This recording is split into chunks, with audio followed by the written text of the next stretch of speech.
caregivers. I had a chance to chat with our keynote speaker a few minutes ago, and I've been looking forward to his presentation. Jonathan Ainsley is the founder and CEO of Invest in You, a platform dedicated to helping individuals of all ages reach their potential.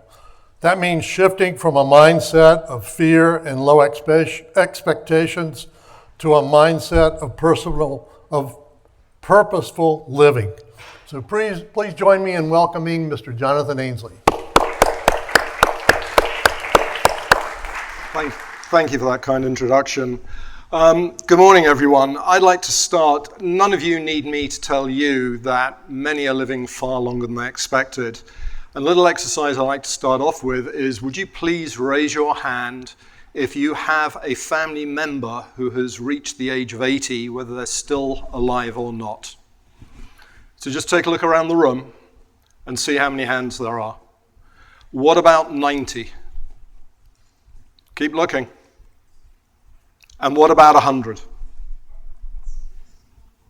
And I think it's probably fair to say that they did that without setting an intention at an earlier age of doing so. So what I want to do today with you is introduce you to the idea of flourishing longevity to best enjoy the possibility of a 100+ year life by reframing and redefining what does it mean to age successfully by being intentional. With that, beginning to shift the mindsets about aging from ones of fear and frailty with low self-expectations to ones of opportunity and promise, and align to that, think in ways you may not have done about yourself and your future. And let me be clear, this isn't about living forever, it's living better. So I'd like you to start also now think of the 5 people in your life who are the most important to you. And would you put your hand up if you put yourself first? One hand, and that's a rarity. So whatever you get today, this really is about you. I appreciate a lot of you have challenges in your life, a lot of things going on, but my ask of you is, how does this apply to you? This whole concept of aging longer than we expected isn't new. There's plenty of work been going on for decades. Just last year, Andrew J. Scott, who is the co-author of The 100-Year Life, he produced a book, The Longevity Imperative. And a few things that stood out from that: getting ready for a fundamental change in what it means to be human. I've been thinking about this for the last year, and I still have no real concept of what we mean by that, or what could we mean by that. And aligned to that, approached differently, our longer lifespans could be the greatest gift humanity has ever been given. However, on the other side of the equation, people are not planning far enough in advance to prevent later decades plagued by ill health, loneliness, and poverty. And quite shockingly, and hopefully this is about to change, only 2.5% of health expenditure in the Western world is preventative. So with that, our typical mindset around aging is one based more around fear and frailty. It's the uncertainty. We may have others around us who are doing a better job than perhaps we are at the way we're aging, but built into that, you've then got longevity risk. But what's been fascinating me over the last few years in building this work out is the longevity opportunity. And this is for all age groups. So longevity opportunity is where we find the element of flourishing longevity. I've been doing these workshops for about 6 years now. And when you actually have people leaving, wanting to plan living longer, better, it's pretty cool. So comments that I've had from past participants, it made me reframe how I think about the future, and also think about the steps and changes I need to make to achieve it, to implement to achieve it. More recently, I had a 24-year-old attend one of the workshops. Very informative. I'm only 24, and it's 100% made a lot of sense. It was amazing. For those of you who are, let's say, not yet 30, what does living to 120 look like for you? These are questions you may not have asked yourself, but with the advances of science and technology, these are things that we should be thinking more about. And again, this is not living about living forever, but what is it going to take for you to arrive at 120 successfully and in a good place? This was a 65-year-old in the Villages, one of the top places in the country for aging. A 65-year-old writing at the end of the workshop, this workshop that you're going to experience, this meeting made me more aware of my future. It is about the next 40 years, not all about the dollars. So how many 65-year-old men or women are thinking about what the next 40 years might look like for them and the possibilities that come with it? So this idea of unlocking my bigger view on life. As I've mentioned, this workshop's evolved over the last few years. It started while I was working as a consultant at Merrill Lynch, and it's based on thousands of conversations I've had with advisors and their clients. This isn't just about finance, though. So Merrill did a pretty good job. They released a webinar on Are You Ready to Live to 100? So I was covering from Birmingham, Alabama, all the way down to Punta Gorda in South Florida, all the different offices, talking to teams about it. And I'd ask them, well, how are you using these resources? And the response I got back was, we plan our clients to 95 or 100, but they typically reply, I don't want to be old and decrepit, that's not going to be me. And that was a universal response that I heard coming back. And the more I heard it, it reminded me, we probably don't have to look too closely to have a personal connection to this fear and frailty dynamic. My grandmother, she spent probably 30 years promising me that each year would be her last. That's a picture of her on her 100th birthday. And she made it to just shy of 101. However, you think of her programming. She didn't know any better beyond 65 to think differently, that she didn't have much longer to go. But how much life did she miss out on with that mindset? And how many millions of others are doing the same? My uncle in Apopka, wired to hit the golf course at 65, got bored senseless playing golf 4 times a week for 25 years, being sloshed by lunchtime.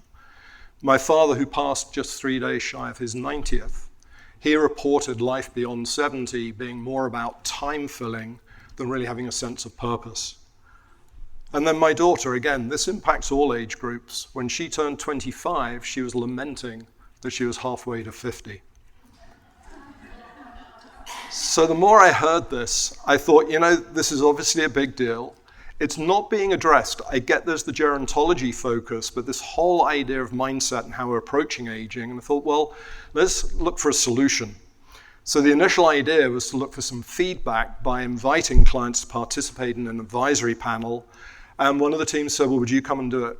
And so as I've already mentioned, the second one I did, actually the first one was here in Tallahassee with one of the Merrill Lynch advisors and some of her clients. So part of this, it's been surprising how much fun it's been, turning this conversation that most people don't have much fun about, but beginning to think differently, being inspired and energized, and practicing intentional aging. What does that look like if we start bringing intentionality into it?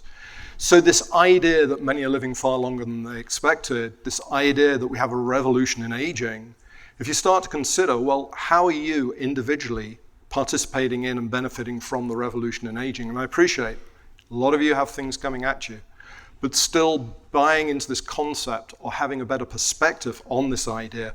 What happens when we look beyond the fear and the frailty?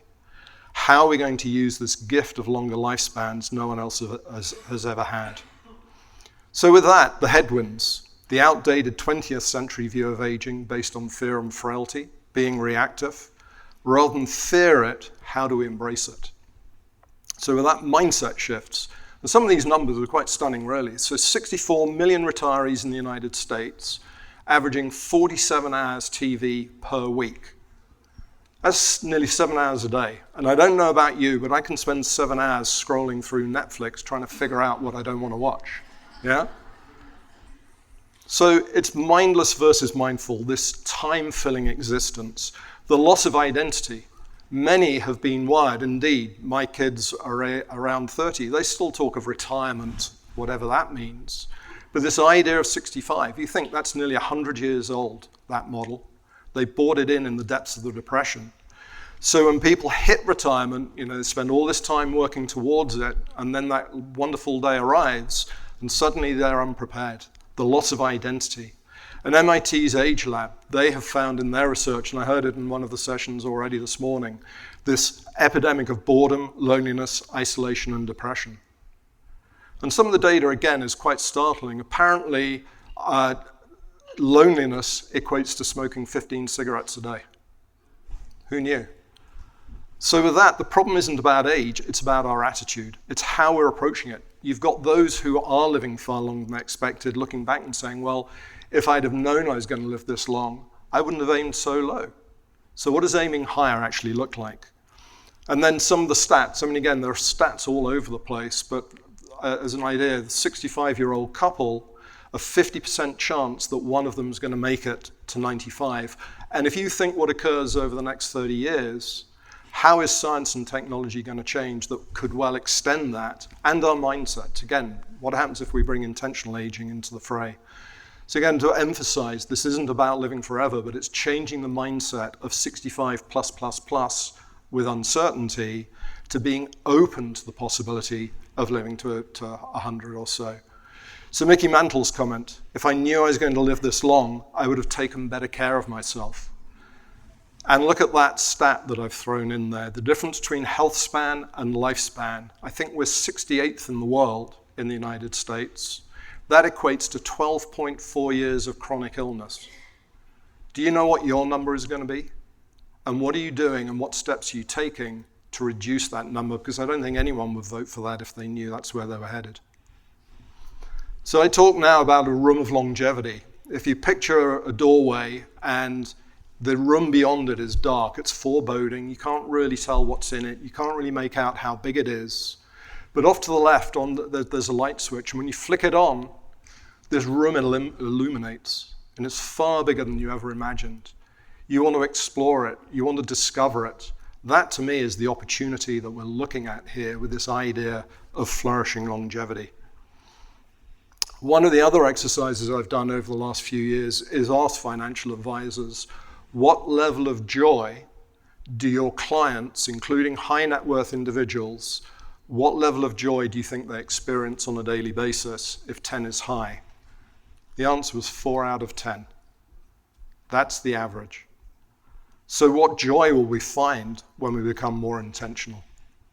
Now, the neat thing here in many ways is we're not reinventing the wheel. Back in the 60s, JFK, he was talking about adding more life to our years, not years to our life. But what have we really done about it? Where are we really at in developing and evolving that?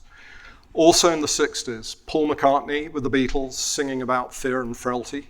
Will you still need me? Will you still feed me when I'm 64? What did he do for his 80th birthday 3 years ago now? He played a 4-hour concert. And if you go on YouTube, he actually did a series of concerts in England, actually the UK, I guess, at the end of last year. Ton of energy. So again, this idea of how we're changing our mindset. So it begins with each of us. Making that difference begins with each of us. And how we go about our own focus on flourishing longevity. So with that, ageism. It's been interesting, this journey I've been on. I was the keynote speaker for the Florida Council on Aging's annual conference last year. I've just been invited to participate in the AARP's conference, Global Thinking Conference, Unlocking Healthy Longevity.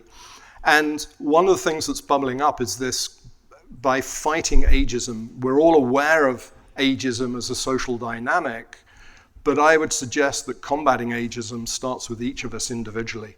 We are the biggest culprits in the way we are choosing to age ourselves.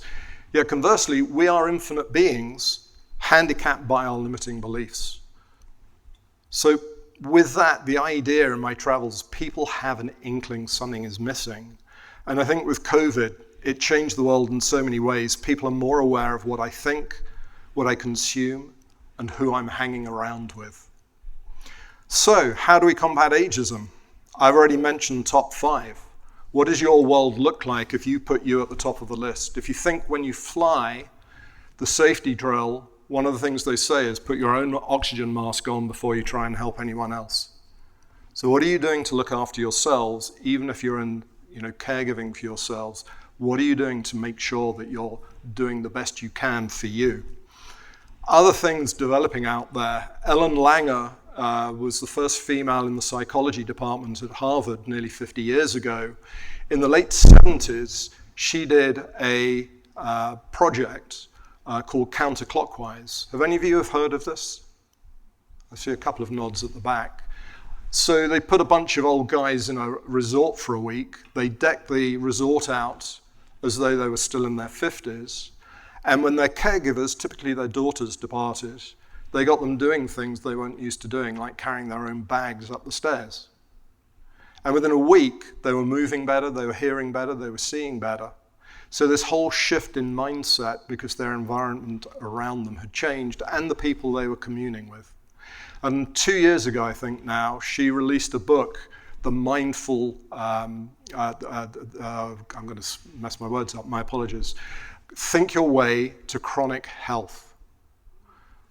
So again, this idea that we're reactive to our situation, what does it look like when we become proactive?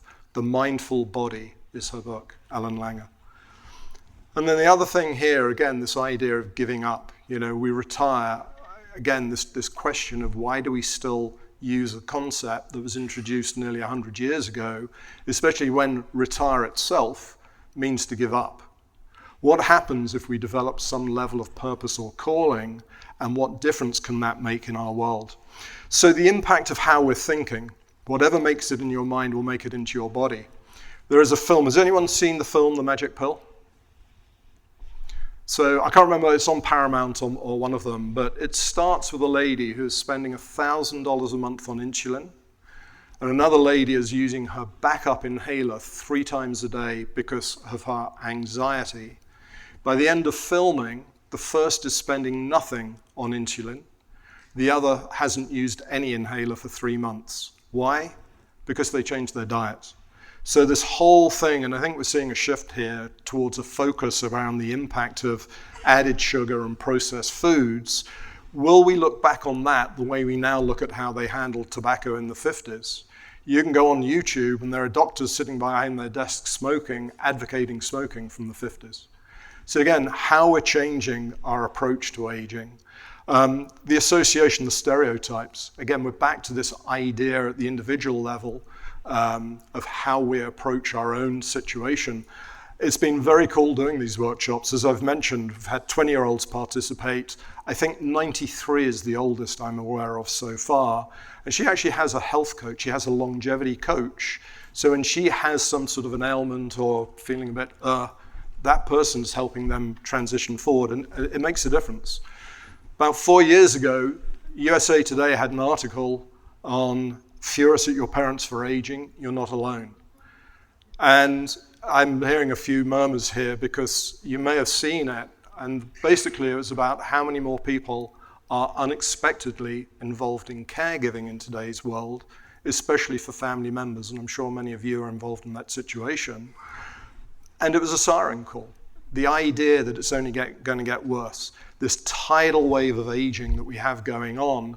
I was surprised to hear just yesterday that the first boomer is only hitting 80. I thought it would be way more than that.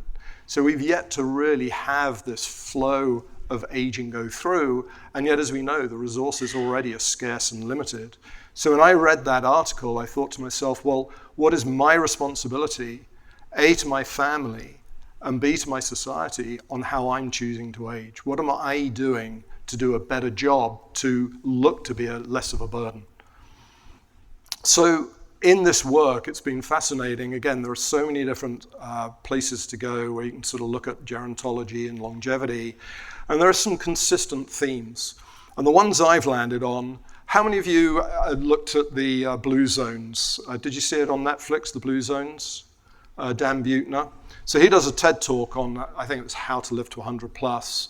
And he starts with the Danish twin study, where it suggests that only 20% of our DNA makes up our longevity. 80% of it is our lifestyle. But what determines our lifestyle? It's our thinking, regardless of our circumstances. And I actually saw a report recently suggesting that that figure is actually 7% versus 93%. Health. So, you know, we're probably all aware of the idea of physical health, but it's interesting, the journey that I've been on over the last few years, learning about the subtleties of it, always running at full tilt doesn't actually make my body feel great. So, the good news with the Blue Zones idea is keep moving, but you don't have to be in the gym pumping iron every day. When it comes to diet, metabolic function, again, a lot bubbling up out there that so many of our diseases in today's world come down to metabolic dysfunction, and we're back to the whole processed food thing. So there's some really fascinating stuff bubbling away out there. I listened to one podcast the other day. I hasten to add, I am not a doctor. I am making this up as I go, but I'm being very curious in my approach. And on this particular podcast I was listening to, I think it's Diary of a CEO, the doctor he was speaking with was saying they are able to connect that ketosis, when you're on a keto diet, that can have a positive impact on Alzheimer's. So if you've not looked that up, I mean, again, I'm not here to pretend to know much about medicine at all, other than how I'm trying to apply it to me, but that being curious and what other possibilities are there. So again, the impact of diet on our overall well-being. Also, purpose and calling, or ikigai. It's very easy to go and check the box in doing volunteering, which is obviously a good thing from a societal level, but how much nourishment and fulfillment are you getting in the activities you're doing? So this idea, go back to that 65-year-old, you may not have to do the job you've done for the last 40 years. One of my good friends in the UK, I've known him since I was 11. At the age of, I think we were 15, we went off and got our little mopeds and 50cc mopeds. He at 16 then got his Yamaha 250 and came off it within 3 weeks and put himself in traction for 6 months.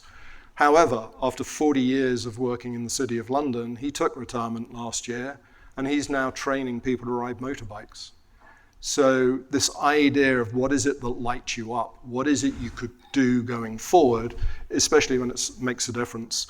And then the other important part of the 4 pillars of flourishing longevity here, community.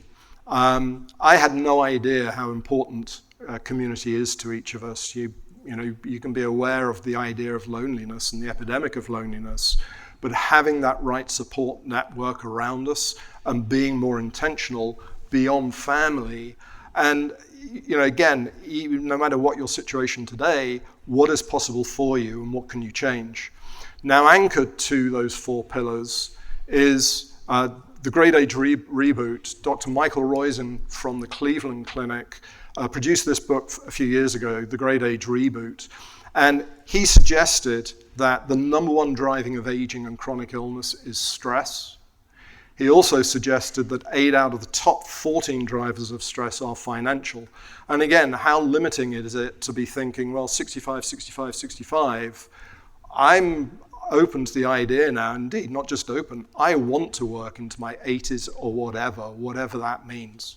This idea of changing mindsets, because I think structurally, the system can't take what's coming at it, but this possibility of changing how we're thinking, and it needs a universal change. So, again, you hear about people struggling to get hired, but I think there is so much opportunity wrapped into this. So, I'm not here to wave a magic wand, but I think by changing our thinking, we can create better solutions in order to drive down stress. And then financial education and financial fitness are also critical. Having better awareness of these ideas of longevity. I was in the estate planning presentation, having a better awareness of what does this future for me look like? And, even if it looks bleak, well, what am I going to do about it? That's up to me. So now what I'm going to ask, I've got some great volunteers at the back who are going to distribute these forms with some pens. And I'm going to ask you to take about 10 minutes to start thinking through the questions that are on here. What I'd ask you to do is specifically focus on questions 2, 3, let's get this one right. 2, 3, 4, and 5, and then also number 12. It's absolutely okay. If you write nothing, you write nothing. My ask is that you start thinking. This isn't about having solution. For most people, having a conversation about their aging isn't something they're particularly familiar with. But as you start to think differently about what might be possible for you, I'm going to give you about 10 minutes to start just thinking. And if you look to your right, you can pull up a little table to lean on, to use that. And there are pens as well, so if you need a pen, and again, very relaxed, just take some time to start having a little think through how could your future be different for you when you start taking these things into account. Does anyone have any questions? We're going to open it up after the 10 minutes where I'm going to start engaging you more and getting your feedback and your thoughts, but does anyone have any questions right now? Just clarification, who is the author of your reference to Think Your Way to Chronic Health? It's Ellen Langer, E-L-L-E-N.